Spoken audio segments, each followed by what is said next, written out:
What characteristic do you say is important in being able to handle different characters? All of a sudden the room spun. They said, so you've had a stroke. Doing this has made me think back, but I really thought I had a job for life. But things change. Yeah. I'm creating a pathway for a better life for people for the future. Whether you're 5 or whether you're 65, I see the same thing. How does finance and music relate? Where did that click come from? How long have you got? Hello family, and welcome to the Building Your Better You podcast, a space where we stop surviving and start growing intentionally. I'm your host, Dami, and in each episode we'll dive into real conversations, raw reflections, and powerful stories that inspire you to build your better you. If you're ready to rise above autopilot and embrace the version of you that's waiting to shine, then this podcast is for you. So hit the subscribe button, hit the like button, hit the follow button, and let's start building your better you together. Hey guys, welcome back to Building Your Better You podcast. In today's episode, we have another special guest. We have Laura Pike of the Pike Partnership, a financial advisor who has a very interesting background stemming from music and much more, which we're going to get into. But through both career paths, one thing remains consistent, which is her passion for making a difference and for helping people. So grab your coffee, grab tea, grab your popcorn, and let's get into this episode. Thank you so much for coming, Laura. It's a pleasure. I'm so excited. I'm excited. So tell us a bit more about yourself real quick. So I'm a mom, 54. I'm from Aberdeen. I was born in Aberdeen. Ooh. I've lived in London, Edinburgh, and back to Aberdeen. Okay. I've done lots of different careers. I'm married, second marriage. Okay. So we've got a bit of a blended family going on. I wasn't always a financial advisor, so I started my journey in 2014. Then I was self-employed, but I'm now have my own limited company. Amazing. So that's a little bit of a potted background. I love it. Okay, we'll do a quick icebreaker. I'm going to ask you a couple of questions so we can loosen up a bit. I know you've got music background, but if you could play any instrument that you can't play already, what one would you pick?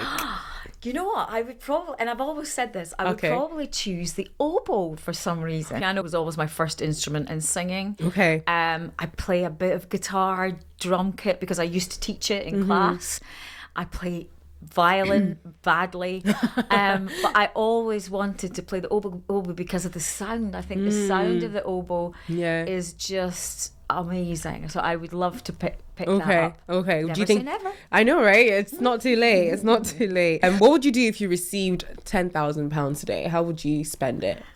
I wouldn't spend it. Okay. I'd invest it for my future. You see? Tell me you're talking to a financial advisor without telling me. I'd maybe spend some of it. Okay, first. I'll give you that. And if you had spare time, what's like your go-to favorite activity? I love the gym. Oh, do you? I love I might not look at the moment. I've just come out of a hip replacement, but I do love the gym. That is where I can just let go. But because I've been out of action for a while, I'm missing regular gym, because it's 4 or 5 times I used to go a week. So did you do weight training or just cardio? Or well, it started as I used to teach aerobics a long time ago, in step class and spin and everything, and I love spin. I love hard and high cardio HIIT classes. But because of my I can't do so much now. But it's probably going to be just, I would say, more yoga, Pilates, weight training that I'm going to get more into now, being the age that I am. I love a good Pilates. Pilates is coming back. I'm not a big fan of spin and aerobic classes. I just get tired, but I think that just points at my endurance than anything. It's fun though. It's really if you've got a good teacher. Yes. I know some good teachers out there.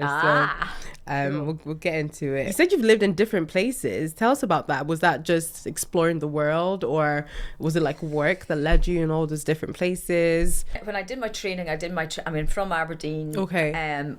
school in Aberdeen. Okay. I went and worked in Aberdeen, but all through that there was this background of amateur dramatics and singing and dancing. I always wanted to do musical theatre. Right. So that took me to do a course in musical theatre in London. Okay. So that then took me down to London. See. Right. In 1993. Oh, wow. 93. And I was there for about 4 or 5 years doing lots of different things. Okay.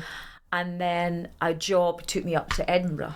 Oh, I see. Which Okay. was a tribute to Ella Fitzgerald. Oh. I ended up being the voice of Ella for Edinburgh Fringe running musical. Oh, wow. So I was there, and then from that, rather than going back down to London, I stayed in Edinburgh for a while. Okay. So that's why I ended up in Edinburgh. Ah, I see. And did lots of different things there. I ended up as a sales and marketing manager in a health club. Okay. Because of my background in fitness. Okay. I met my first husband when I was in Edinburgh. Okay. And I then went back to teaching. So, yeah. And then I interesting. settled in Dalgety Bay, which is just outside Edinburgh. And then my husband at that time took redundancy. I had been unwell. Okay. And then we came back to Aberdeen. So I wouldn't say I'm worldwide. Okay. But yeah, I'm nationwide. Yes, nationwide. But I've been I've lived in London. Okay. And Do you have a favorite place or? Aberdeen is my home. Of course. Edinburgh, I love. I love Edinburgh. I love it. It's funny every time I travel down. I think, because I think it's just such a beautiful place to be. Yeah. And I've got really romantic memories. Yes, of the place. Yeah. Of the place and meeting my husband, my first husband. Yeah. As I do with my second husband in Aberdeen. But I think it's Aberdeen's here because family's here. Yeah, family's here. Yeah. Tell us about how you went from that to then financial advice, and like how does finance and music relate? Where did that click come from? How long have you got? Oh, if you'd asked me even 15 years ago would I ever be in the job that I am, I wouldn't have even thought about it being on my radar, because it's like so different on the spectrum. I do see it's different, but it's actually very similar. Okay. When I came back to Aberdeen, when Stuart, my husband, at that time took his redundancy, I worked at the university for a while when I came up here. Okay. So I was part of the curriculum working with postgraduates. I was working with the students that were training to be teachers. Oh, I see. Primary teachers, secondary teachers. So I was doing the music kind of element with them, which I absolutely loved. I never thought I would do anything like that because I was always in front of kids, but to actually teach teachers to be teachers was amazing. And then a job came up at that time with Albine Schools. I knew a lot of people that had gone to Albine, but I wasn't aware of what was inside the building. So I applied for the job. I got the job. And I had the most wonderful time there, working with 3-year-olds to 18-year-olds, taking them through their journey of music. From nursery to advanced higher at that time, which was quite incredible. My daughter went to school there. Okay, it was great because it helped. Logistically, things changed. Maybe 2011, 12, partially because of a kind of a life event that happened, and that was a critical illness. That was when I had my stroke. There were lots of changes that happened to me, I think, personally, financially, emotionally, that changed the dynamic in my marriage, as well as it kind of gave me a real focus of determination to get through work. So work and my daughter became a really strong, because I thought, right, well, if I'm going to be a single mom, I'm going to have I need to get through it. And sadly, things changed where I was, and that kind of shaped where I was going next. But I wasn't really, I knew that what happened there was out of my control. Of course. I had about 17 instructors I was in charge of. Oh, wow. I was looking after hundreds and hundreds of pupils, but dynamics changed, and sadly things seemed to be against me, and I felt that I needed to remove myself from that. Doing this has made me think back, but I really thought I had a job for life, and I think people go through life thinking I'm secured, secure, everything is going to be here, but people things change come in and they change things. So that was a time that I thought, right, I need to make a change. And it was a conversation with another financial advisor. Said, you could do what I do. And I said, what do you do? I'm a financial advisor. What is that? Explain in basic. But I mean, I explored what all of this was about, and when it came down to it, I mean, I really had to look inside myself at that point and say, right, what makes you happy? And it was all about, well, being not necessarily always in full control, but being in charge, being in control, having enough for my family, for my daughter, and also being able to let good in. Yes. And let the toxicity out away. Yeah. I did an academy. It was at St James's Place Academy, and I went. At that time, there wasn't a Scottish academy, which there is now. Okay. But it was Manchester that I went to, so I literally went 6 months up and down. 57 flights up and down. Wow. Just having a new relationship in place with 2 children with Mark, my daughter, trying to live together. It was a difficult time, but I think just working out what I wanted in life and it really had nothing to do with financial advice. It was more about finding things that I could make a difference, that I could be in control, that I could give my daughter and my family, and also find love. Yeah, absolutely. So that's where I know that was a bit of a long, but it's taken, I mean, that was 2013 that I left teaching properly. So it's taken, that's 12 years to go from there, what happened there, to now owning my own limited company, which is my future. Not just for me, but for my daughter, hopefully, as well. Absolutely. And I think that really speaks to the transition between or the difference between, I guess, being employed and being owning your own company. And like, there's nothing wrong with being employed, but like you say, sometimes we sit in that notion of like, I'm here and I'm going to be fine for the next 50 years or for the next 30 years in this career, but some part of that is out of your control based on how things might pan out. So I think it definitely speaks to people being able to leverage on other aspects of themselves outside of just their work and just their career, just in case, because you never know. Not that everyone has to be a business person or everyone has to open a limited company, but I think having a personality or a value system or something outside of work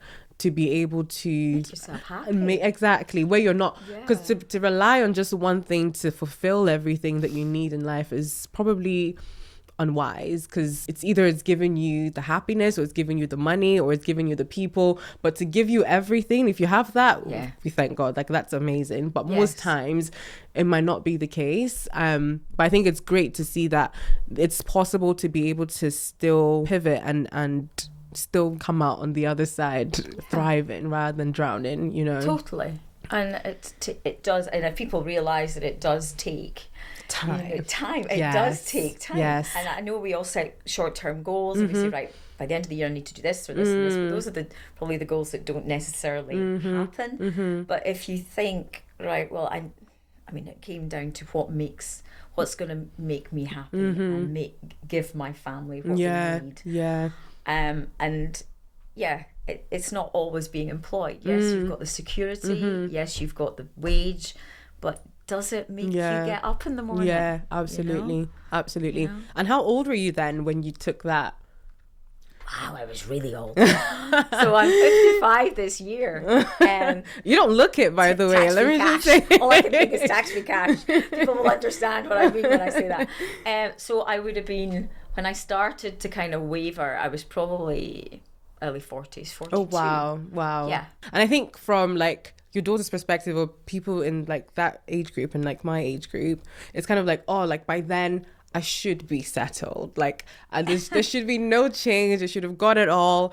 But like you say, like you just never know when that change might need to happen, but you need to be able to embrace that at any stage. I say that because my dad actually just went back to uni recently, and I always told him, like, why are you doing that, man? Like, retirement is around the corner. But he said the same thing, like, time is going to pass anyway, and you're still going to be 55 today from that person that was thinking at 45. So it's like, what do you want to change by then? Because the age will change, but if you don't change anything, then nothing's going to change, and you're just going to be in the same possible miserable situation. So I think it really speaks to, firstly, there's like, age is just a number, as they say, and really like that determination behind your mindset and where you want to be is key to achieving, because you know, and it drives you to become your better self. If you stop learning and wanting to do more, then I don't want, at the age that I am, starting to just stop. Exactly. Because I've been brought up in a family that, I mean, my mum retired twice. She retired at 63, then she went back to work, and she retired at 78. Oh, wow. She's 85 now, and she still runs choirs, you know? She's still, my dad just drives her about, you know what I mean? But I come from a background of, we just keep going.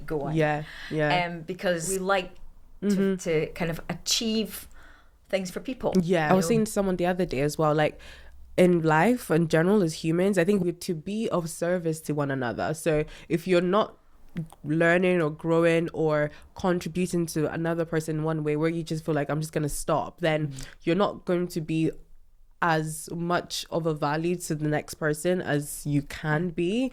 And that you derive that joy from helping other people in one way or the other. So you growing and you learning and you contributing in the community in some way might not look like it, but it actually gives you some sort of fulfillment in a certain way, you know, more than you think. And that's the kind of the collation between, or the correlation, I think is the right word, between music and financial advice.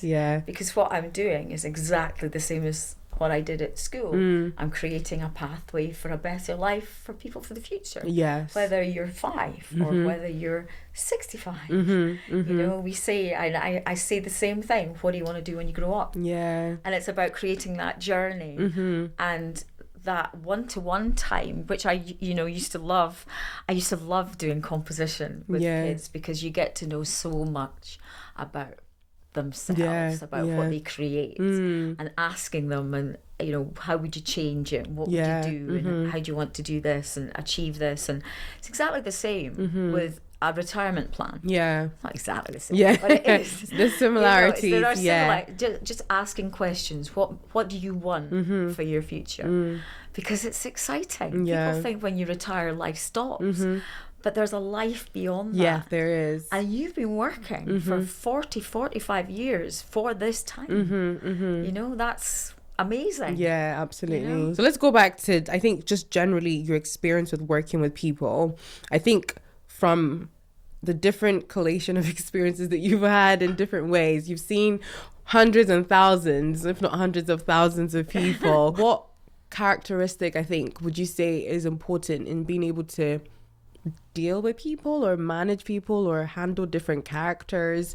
Like, how have you coped, should I say, with what have you seen has helped you? Do you feel like patience, or do you feel like kindness? Like, what do you think?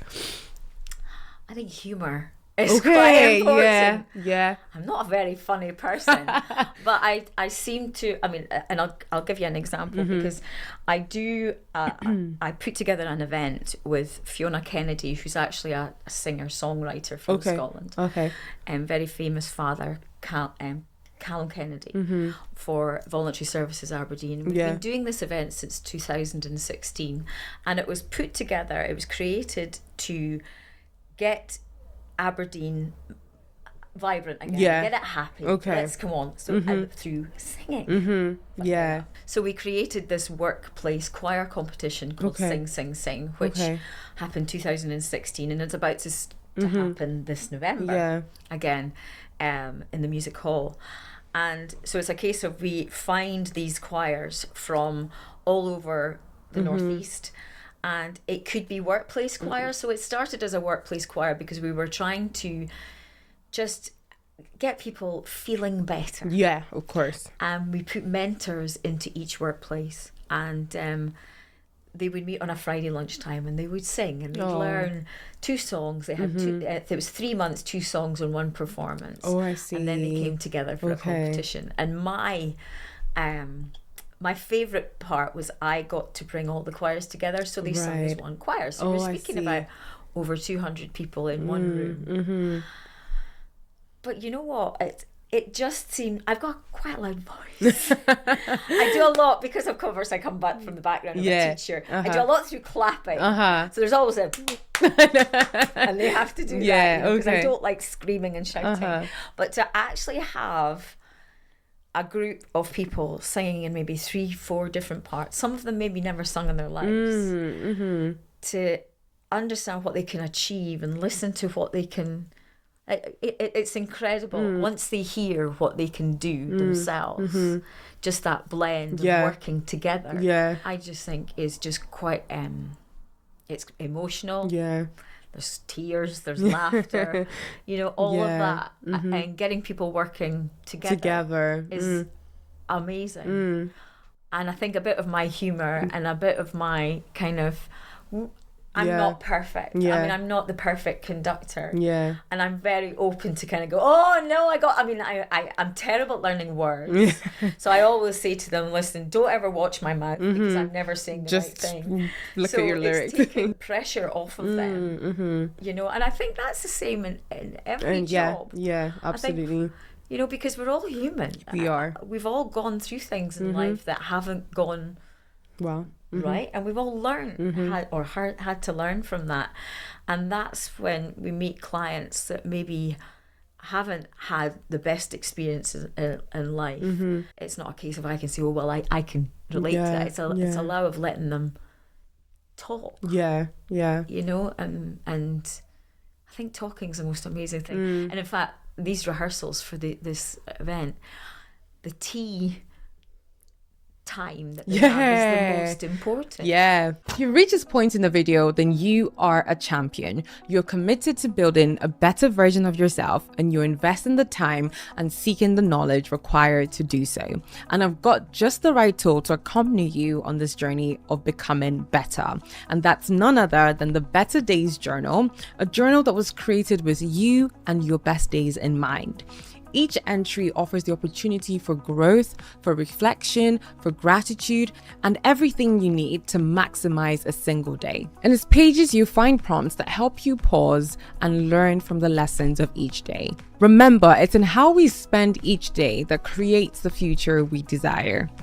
So here's to better days. Here's to building your better you, one reflection at a time. You can grab your copy at DMY&x or any of the links linked in the description box below. It reminds me of a quote that no matter anyone's level, the greatest connector is just the human experience, because everyone's been through different things, like you say, like everyone's leaving something at home or whatever to come to work or to come to that choir or whatever. But you know, when you start talking to people and, you know, let guards down, you realize that actually, like, everyone's going through it in one way or the other, their phases and whatnot, and really that's what unifies us. But being able to, like you said, play humor into it as well just allows you to just let loose and like connect with people beyond just, you know, the harsh stuff. And being silly. Yes. You know, I mean, I've actually just started volunteering for Friends of Anchor. So I do something for the current cancer patients called Find Your Voice. And the first week was spent, we did head, shoulders, knees and toes. You know what I mean? You know, because people go, oh, we're singing. We're singing today. And it's not about singing, it's just about play. Loose. It's about about playful, being silly, being fun, being happy, all of this. And it gets people using their voices like we did when we were tiny. Because as children, we didn't care. We just went, oh I'll do that. You know? Reminds me of a scripture actually that talks about like, be like little children. Jesus said, it's like, because children just don't care, like they're just so free with no assumptions or anything, just let loose and let be, you know. But obviously when you grow older and life happens, you kind of just, you know, stiffen up and you just like, you know, sometimes just you have to just because it allows you to let things yeah to feel better. Exactly. You know? Exactly. Speaking to like your transition from, I guess, music and being employed to now, how is that? Do you think it's changed how you manage money, your mindset with money, or has that always remained consistent through it all? I think my background with money, I'm my mother would be laughing at me here. I mean, I've never been bad with money. Okay. So I've never had bad debt but I think more so when I became a single mum, it made me, even though I was employed at that time, it made me more aware of how I had to manage it and have enough. It changes as you become self-employed. Yeah. So I found when I left teaching, employed, and then I became fully self-employed, I remember spending a holiday just in tears for 2 weeks because of that worry of making money and how am I going to manage this and how can I afford to stay in my flat. And it isn't really about the money. It's about but why did I do this? What do I want to achieve? Where am I going? And why am I doing it? And at the center of that, it's about the money, but it's not just about it's about the future. Yeah. For me and my daughter. Okay, well that's the driver. Yeah. And every month and every year that my business grows, it becomes easier because then I go, okay, well I've made it. Yeah. Okay. Now January again. Here we go again on the end of the tax year. Okay, back into the next thing. But I think when you remember why you did this in the first place, that actually forces you to remember that you're gonna be okay. Yeah. Because it has to be okay. It has to be okay. It has to be okay. Yeah. Because to be fair, I don't want to be employed again because I would lose my strength. Exactly. I would lose my control.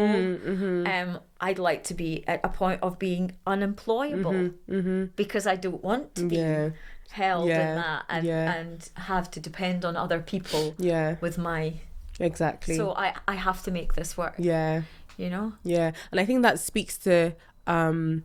when you only really have one option, it's like it has to work, and when you commit your mind to something, because sometimes when you have like different options and different pathways you can take, it's like, okay, well, this can work, but when it's like it's either this works or nothing, you kind of put in all your eggs, making sure that this thrives, and I stay afloat through it all.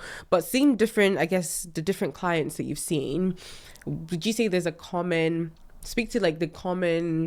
financial mistake, should I say, that you find that people make? I would say that to me, and I haven't been doing this job a long time. Yeah, it's over 10 years, but in the grand scheme of things, there are so many more people that have got much more experience. But in my time, it's always very obvious to me the people that have worked with a good financial advisor, and I'm not just saying that, compared to those that have just hoped for the best. Right. You know what I mean? And it's interesting. I always go back to basics because I'm a teacher, and I always go, right, let's bring it all back. Yeah. But it comes into the money that comes in, the money that comes out, and the savings that you make, and what that looks like, whether it's investing for future, for children, for family, for bigger houses, for jobs, for business, for retirement. If you don't start that early enough, that's where the problem starts. Right. And I see people at 55 coming to me saying, okay, what do I do? Yeah. I've never really had a pension. What do you need a pension for? But it's all of these things that you see, different things at different stages, but it all comes back to the basics. Okay, well, it's never too late. I always say it's never too late. It can be too late. Okay. But there are things that you can do there are always things that you can do to make things better. Yeah. Yeah. Than what they are already. Yeah. Yeah. So you never think of okay, well, that's hindsight. We're not going to say, well, you should have, would have. How can we move forward? How can we make things better now?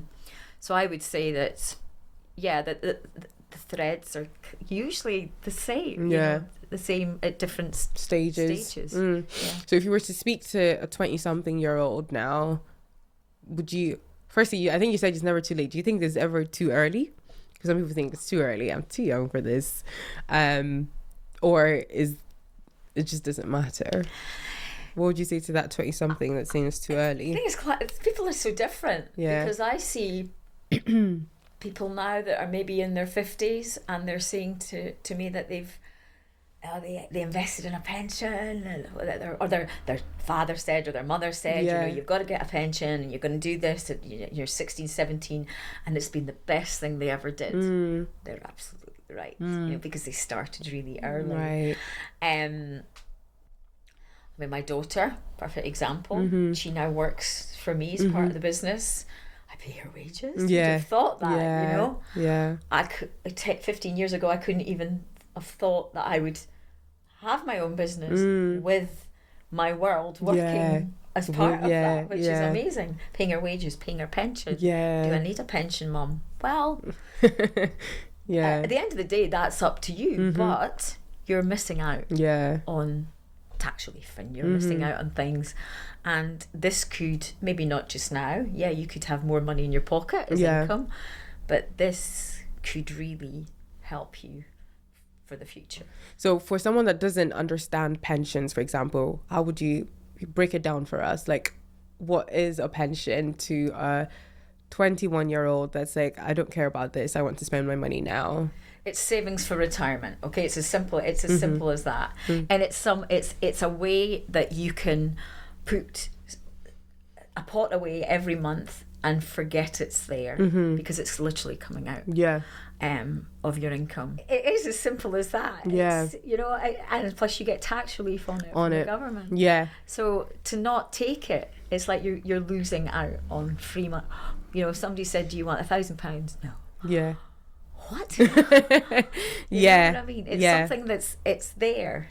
What if they say, or someone says, it's too far away and I'll think of something then? That's fine.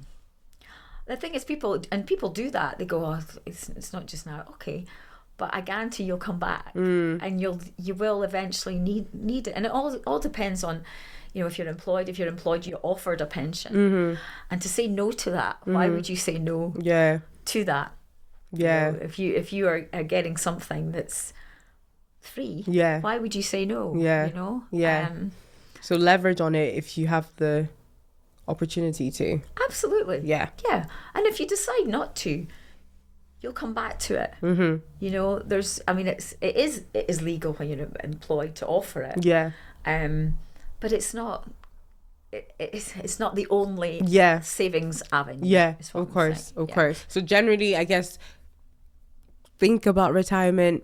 If you could take your pensions, advise you to do so. However, it's like up to you. It's up to you. And there are different ways to... As you get into your 30s, different 20s, because you've maybe gone through your first job, you're maybe trying to get your life settled, you're maybe getting into your first relationship, buying your first flat. All of these things are really in the 20s, and those things kind of maybe are at the forefront of your kind of savings brain. That pensions, if you haven't really been offered it, or if you don't understand it, but then that's when...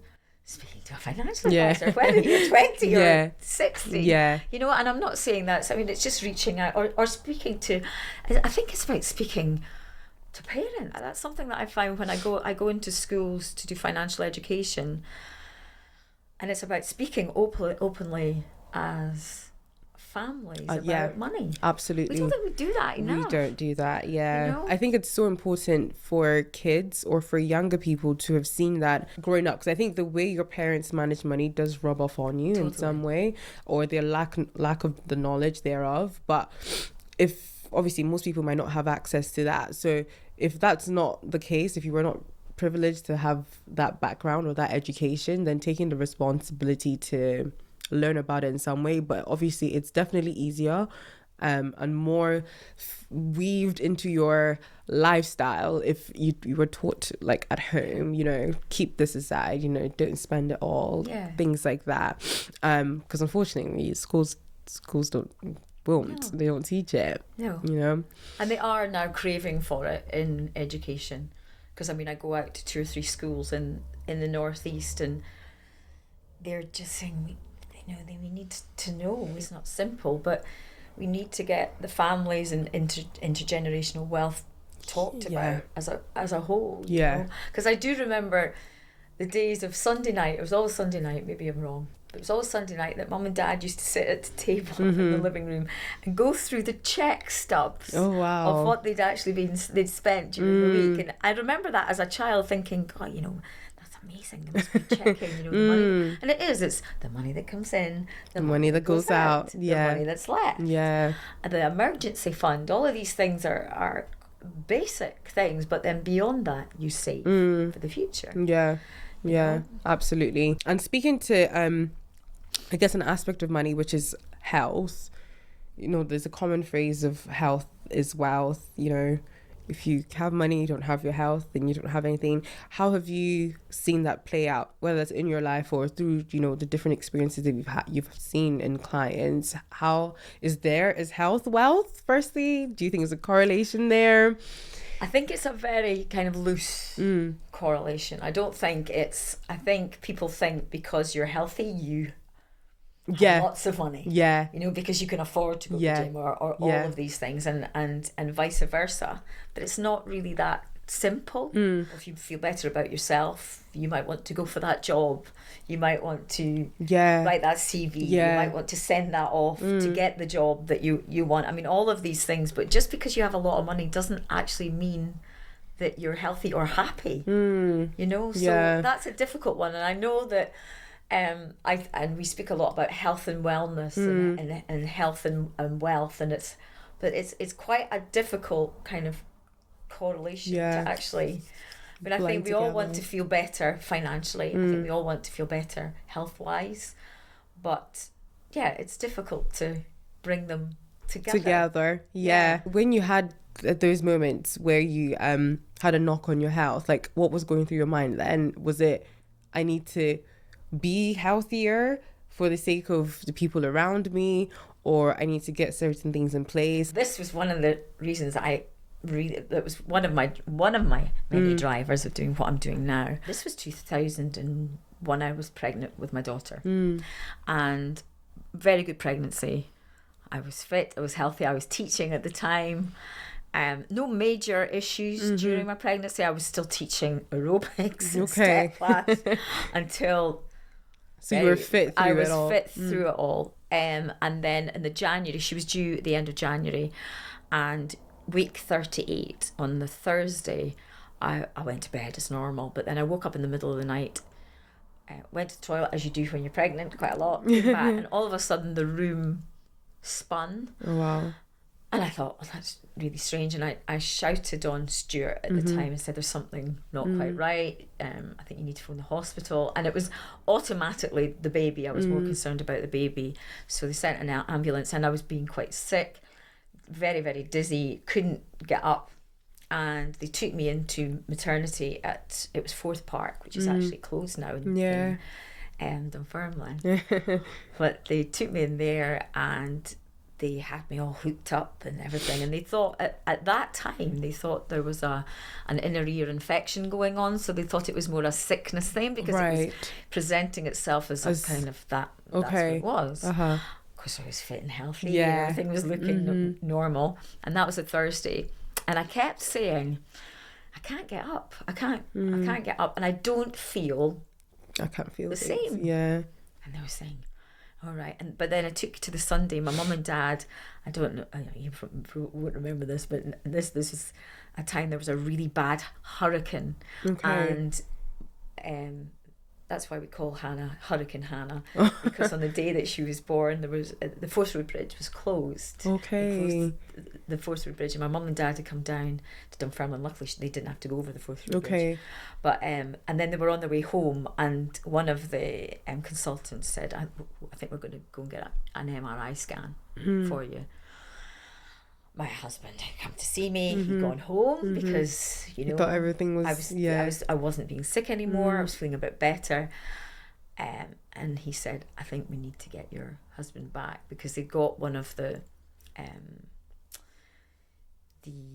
brain nurses and consultants to come and check, and did all the finger things that they do, checking my everything else. And they said, you've had a small infarct to the bottom of the cerebellum, so you've had a stroke. So of course that time my husband then was there, and for them the automatic, and for me the automatic thing was just, right, well, the first thing I have to do is be okay for the baby. That's whatever. So whatever you do, you just got to get the baby and she's okay. So but then within 6 months of that, things came back. But all through that, I mean, there was a question of I couldn't walk. I had to relearn how to walk. I could always chat. There's a surprise. So my talking wasn't affected. There was an element of asphasia, so forgetting words, things like that. But then that could have been the pregnancy. That's still with me because I'm probably more menopause now.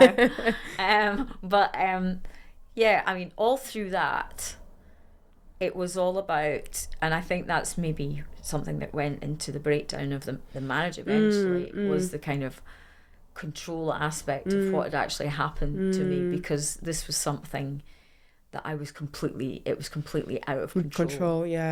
And I had to, therefore, to really get back my control. So whether it was through physio, whether it was through strength, whether it was through things like I used to do, I remember in the house, I never wanted to be, I mean, I was told by the nurse that I saw from Windygates in Fife that I probably will never work full time again. Wow. And that was seen as, look, you probably won't work full time. Wow. And I just, I'm sorry. Yeah, that's just not gonna happen. Not only am I going to work full time, I'm going to be the head of music. Yeah. And then I'm going to change career completely. Wow. You know, I just didn't want that to happen, because I had a baby. Yeah. I had a life. I had so many things that I wanted to do. Yeah. So it was a case of I had to really quickly learn how to walk, get out the house, get back to work.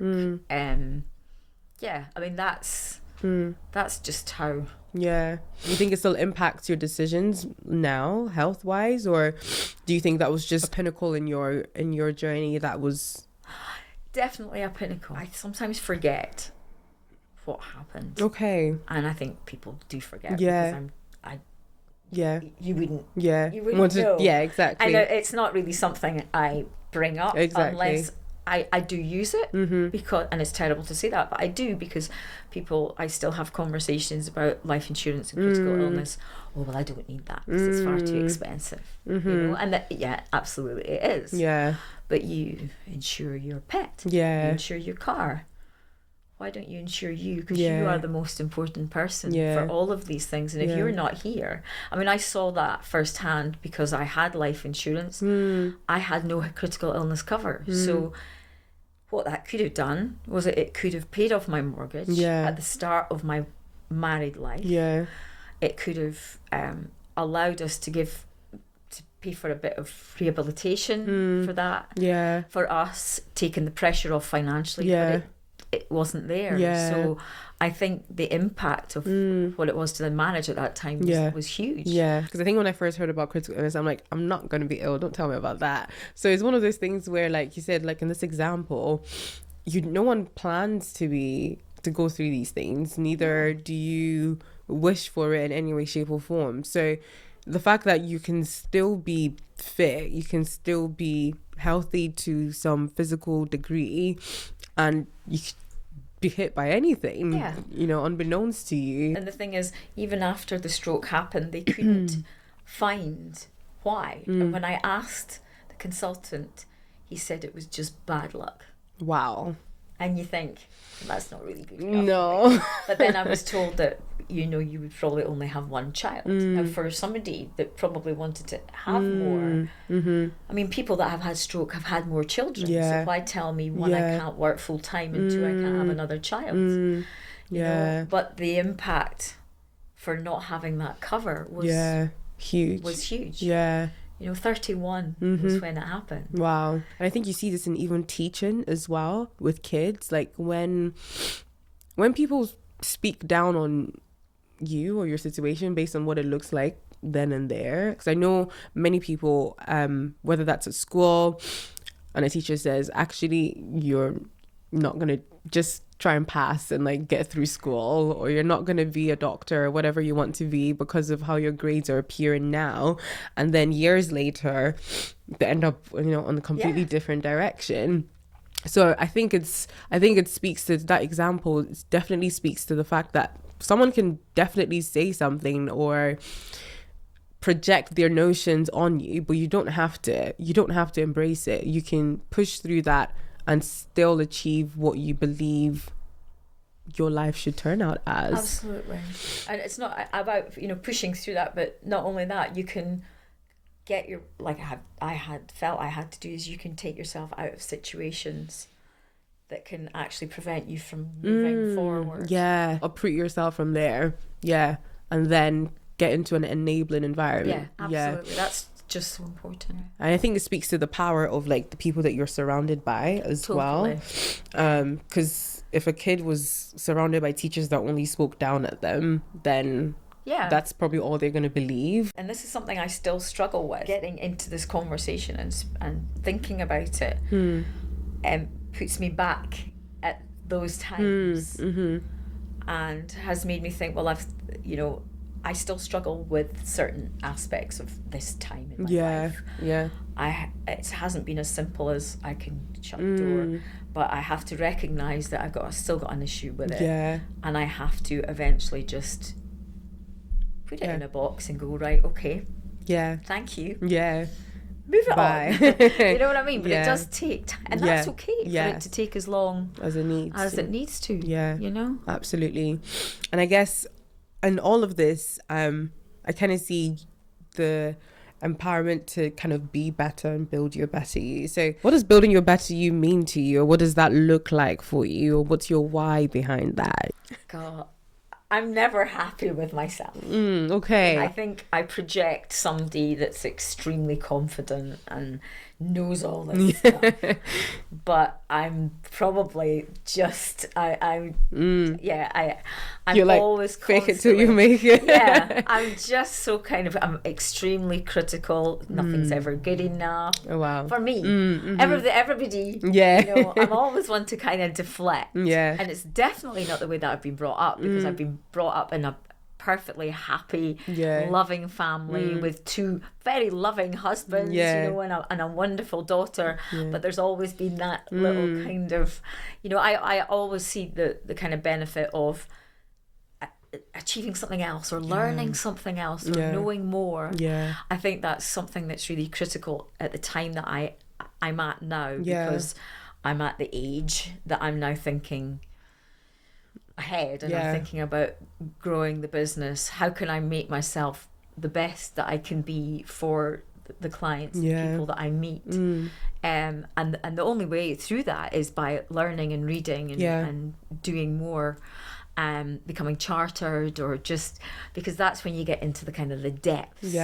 I love the psychology behind what makes people tick, people's choices. Maybe that's the teacher in me. Also the learning abilities that people have. I mean, I know the way that I learn, and the way that the exams that I did. I mean, I struggled with my financial exams, I'll be quite honest, because the way of learning is not my way of learning. I don't sit and learn something by rote. Give me the music. I've got to do it to music, exactly, music, or I've got to be moving, and a lot of stuff doesn't. And I think the recognition by some of the exam boards is now, I mean, like they do in school, is they've got to understand that we don't all learn the same way. We have to have other ways. So that's going to be a really big challenge for me in the next couple of years, is just knowing more, learning more, understanding more, not just in the job that I do, but getting myself back involved in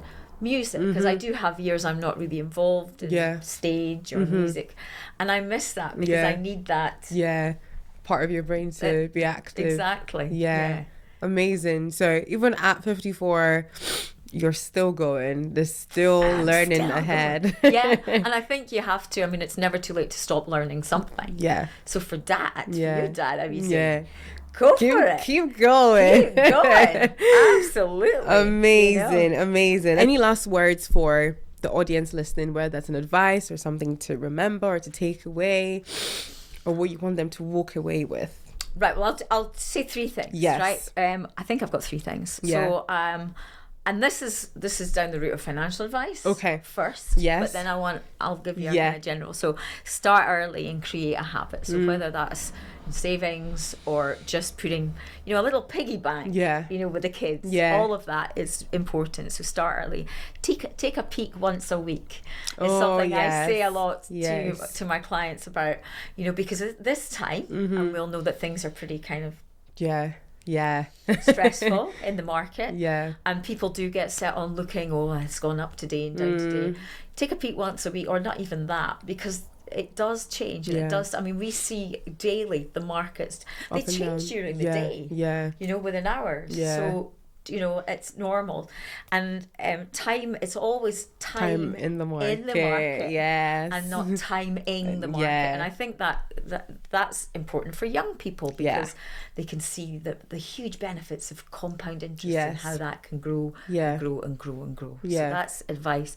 This is actually something from my husband, because he's a big the fan. Okay. Not many people, young people will know who the is. But he said something, because we were talking about this, because I do struggle thinking about me and getting into the depths of me. But he said, but you must have heard that, and he played it to me, and I said, and I've never, for somebody who's a musician, I listen more to music than lyrics, you see, but when you get into the lyrics, he says, if you can't change the world, then change yourself. And that's, when he said that, I thought, well, that's really interesting, because has resonated absolutely throughout my life, your journey, and it will continue to go on. And I think that's because then, that's when you start to grow. Is when you make a change. Absolutely, because that's what you can control. You might not always be able to control the environment, but when you change yourself, grow, mend, whatever that looks like, the environment changes through you somehow. And then if you can't change yourself, you change the world. Whoa! I'll leave you with that one. How about that one? There you go. Because that's it. That's what we want to do. We want to change the world to be better. Yes, absolutely. Thank you so much. It's been a lovely, I'm sure, over an hour or so. I love it. I hope you guys were able to take away more than a tip or two from this episode with Laura Pike. Where can we find you if people wanted to connect, if people wanted to have you as their financial advisor, if they've been convinced?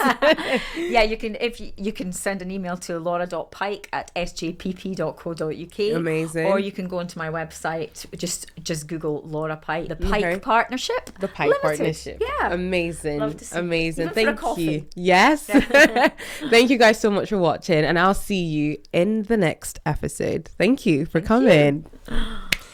And that's a wrap on today's conversation. Take a moment to reflect. What's one small move you can make today towards a better you? If you love this episode, it would mean so much if you hit the subscribe button, left a review, or shared it with someone you care about. Until the next episode, keep building, keep growing.